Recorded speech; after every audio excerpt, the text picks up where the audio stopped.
pertimbangan saya kumpulkan adalah pertama untuk kita evaluasi kerja kita tahun lalu. Selanjutnya kita memahami kondisi bangsa kita di tengah dinamika dan gejolak dunia.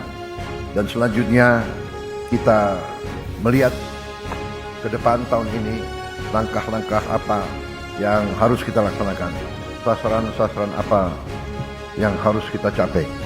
Buktikan dengan fakta, facts on the ground yang bisa diukur, bisa dipegang, bisa dilihat.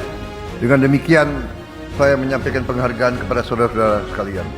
Tidak mungkin saya sebagai presiden bisa melaporkan hal ini kepada bangsa tanpa kerja keras saudara-saudara semuanya. Yang paling aman, paling gampang, tidak berbuat apa-apa atau menunggu petunjuk. Tetapi pemimpin sejati, pemimpin sebenarnya adalah mereka yang memahami strategi besar, memahami tujuan, memahami direktif pemimpin, sehingga yang dipahami adalah arah besar, adalah petunjuk umum, bukan tiap keputusan harus menunggu petunjuk atasan. Jadi saudara-saudara, apa yang kita telah capai menurut saya sangat membanggakan. Bangsa Indonesia harus mandiri. Bangsa Indonesia harus berdiri di atas kaki kita sendiri. Dan di situ elemen utamanya adalah swasembada pangan. Tidak ada bangsa yang merdeka bila mana bangsa itu tidak bisa menjamin makan untuk rakyatnya.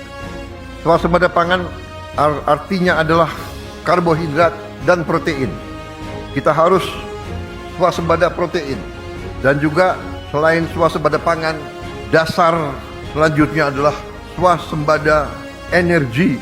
Kalau kita tergantung dengan bangsa lain untuk energi kita, tidak mungkin kita makmur. Tidak mungkin kita lepas dari kemiskinan. Alhamdulillah, target yang saya berikan kepada timpangan kita, saya berikan target waktu awal pemerintahan yang saya pimpin adalah 4 tahun untuk swasembada pangan. Alhamdulillah, Desember 31 tahun 2025, waktu 24.00 bisa kita dengan resmi mengatakan di tahun 2025 Republik Indonesia swasembada beras. Saya juga cukup merasa besar hati, bangga bahwa hari ini cadangan beras kita di gudang-gudang pemerintah Indonesia adalah yang tertinggi selama sejarah berdirinya Republik Indonesia.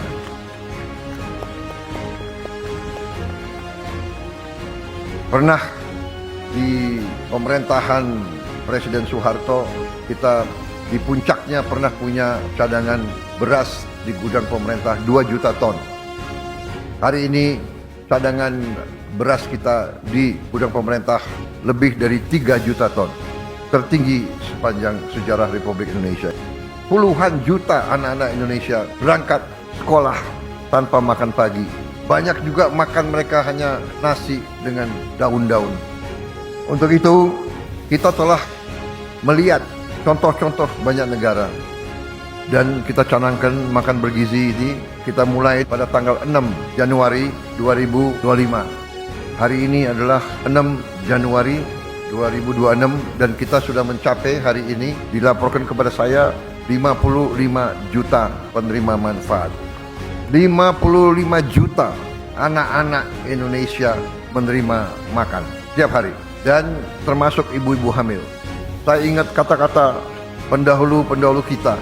Salah satu ucapan Bung Karno, "The hungry stomach cannot wait." Perut yang lapar tidak bisa tunggu. Kalau niat kita bersih, niat kita tidak mencuri uang rakyat, kita berbuat untuk kepentingan rakyat, kepentingan bangsa kita, keselamatan bangsa kita, kita tidak perlu ragu-ragu. Kita tidak perlu sedikit pun gentar. Kita pasti dimaki, kita pasti difitnah. Karena banyak kekuatan tidak hanya di negara kita, banyak kekuatan memang berada di pihak yang senang di alam penuh korupsi, penuh penyelewengan, penuh penipuan. Mereka ingin kaya di atas penderitaan rakyat kecil.